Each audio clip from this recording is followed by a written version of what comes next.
Morning, folks. I'm going to do a quick little video on Brennan's skid plate compared to my stock 62, sort of bent, a CJ-3B skid plate. First thing that is obvious is this is a lot thicker and a lot heavier. So this thing is measuring at 1/4 inch. There we go. It came just raw, so I hit it with the DA, knock any surface rust off, and then sprayed it with Eastwood internal frame coating paint because that stuff just lays on great and seems to be pretty scratch resistant. Excuse me. The stock one here measures at 0.15-ish. So significantly thicker, heavier duty, and as he claims, it's a different material too, which is less prone to bending than just the simple mild steel. A couple things that I've noticed: doesn't have nearly as many holes. I think that these are for the transmission mount bolts. No big deal. It does have access to the transfer case drain plug, and then those two there, whatever those are for. This one kind of made me wonder. So the front drive shaft passes through there. There was plenty of clearance, even with this thing bent up. It wasn't scrubbing. And this doesn't have one. I guess it just doesn't bend. But we'll see. I'm about to throw it on and test the fitment.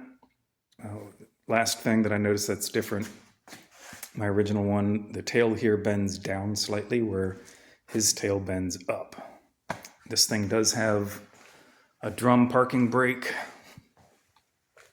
And so the original one bending, sorry about that. The original one bending down covered, gave it a little protection there. This one bending up, I don't know what that's going to do here. I'll just have to set it up here and see. It's pretty heavy, so holding it while trying to finagle bolts in might be a pain. I may just go ahead and wheel this trans jack over here to hold it up. So let me try that. I use this on a lot of stuff. It's pretty expensive, but man, it lays on good. Even if you get it to run, it levels itself out pretty good. It comes with a tube that you can fit on top, or it comes with a regular spray nozzle.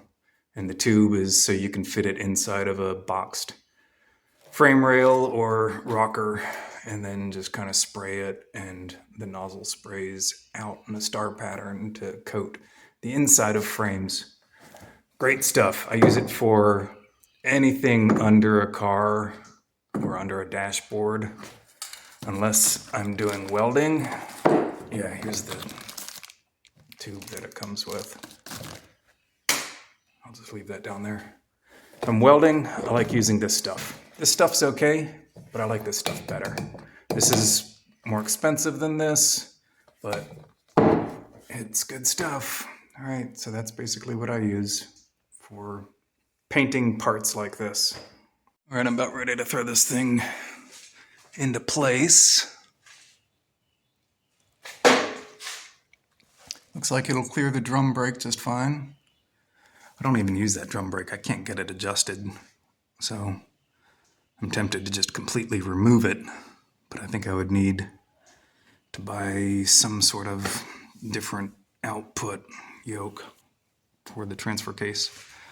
So it's a placeholder for now. This thing came with grade 8 hardware, good looking stuff, lock nut. I would actually prefer, I was thinking about this before, there's his sticker, Brennans-garage. There's his email and phone number. He has a website too, which he doesn't have on here. I guess it's just Brennans-garage.com.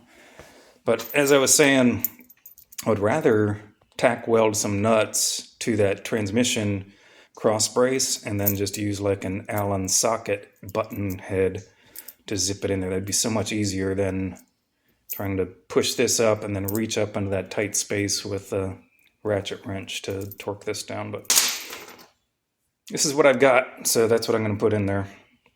All right, moment of truth time. I've got 3 bolts in there. I figured that'd be a good way to start. And then once I got those nuts holding this thing in place, I can get the trans jack out of the way and squeeze the last one in there. So we've got to go right about there and then just start running it up and adjust.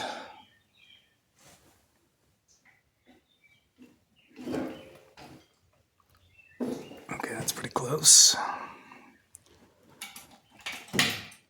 That one is not close. I just heard it thunk. Okay, it's pretty close.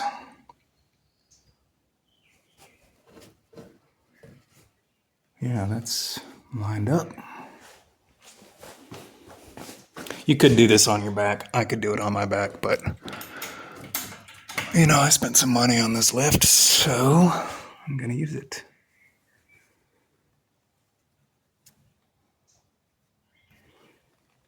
A lot easier on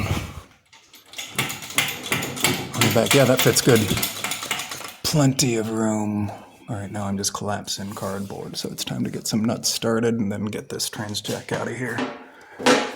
Yeah, looks like plenty of clearance for the drive shaft. Suspension's at full droop. I mean, it might droop a little more if this tire was hung up, because, you know, it's a live axle, but it looks like there's plenty of clearance. Okay, I'm gonna set this phone down and get this guy kind of secured up here. Here it is installed. Super easy install. Fitment, come on. All right, fitment was excellent. It does still have 2 holes to get to the transmission mount. Not that I would ever need to do that. Like I undo those and take the whole cross brace down. But anyway, grade 8 hardware, really nice stuff. So I'd say it's a pretty good deal. And like I said, you could do this just by sliding under here on your back. And hopefully it doesn't bend up as bad as that one. You can see and I straightened this out in the vise. Hang on, let me get it. There we go. Yeah, that's supposed to be flat. Instead, it's got a belly right there, right at that mount hole. I set it down on a rock on Hurricane Creek because the tires, I probably should have cut a stronger left line. I was trying to get the passenger front right on top of a rock. And then the front spun and just kind of slid over and set this guy right on top of that rock, and then locked the rear so it just kind of crawled over it. So that's that. Not sure when I'll get to try it out. But Brennans-garage skid plate, definitely a cool piece. Next up, I've got these frame horn brackets, also from Brennans-garage. And I've got that little winch, which is actually really useful, but I would rather it be behind the bumper. So anyway, back to what I was saying. These plates right here are pretty cool. And they strengthen up that front frame horn, which is great when you've got a winch, even if it's just a 5,000-pound winch. Because your front spring shackle is out here, so, you know, a lot goes on. So to weld this, I probably could weld it, but I'm gonna take the winch off and then probably take that base plate off of the winch and just kind of draw out what to cut and maybe take a plasma cutter to it so this thing could fit in there. And then I have to figure out how to actually mount the winch in this space, because it's not like I can just bolt something here because of that. But I guess with these in place, I could drill a hole through that and do a bolt that way and a bolt this way. And if the plate came up to the bottom of the bumper here, I could bolt it that way and that way. I just don't have a plate like that. It would have to be 1/4 inch. That got some angle that I cut this from. That might work. But anyway, when I get to that, you might see it if you want to. All right, thanks to all 5 of you who check out this video. Go to Brennans-garage, buy some stuff from him. He has these disc brake conversion brackets that allow you to use, I think they're tracker calipers and samurai rotors. Yeah, that sounds right. So it's a pretty inexpensive disc brake setup.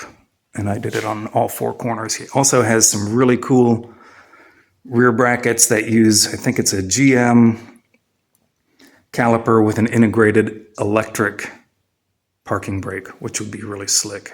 I wish I would have known about that before I did these, but because the hub's got to come off to get the brackets on, and getting the hub off is some serious work. So I'm not really looking to dive into that, but it would be nice to have a parking brake on this thing instead of using a log. All right, I'm going to wrap this up. I am now rambling, so take care, everyone.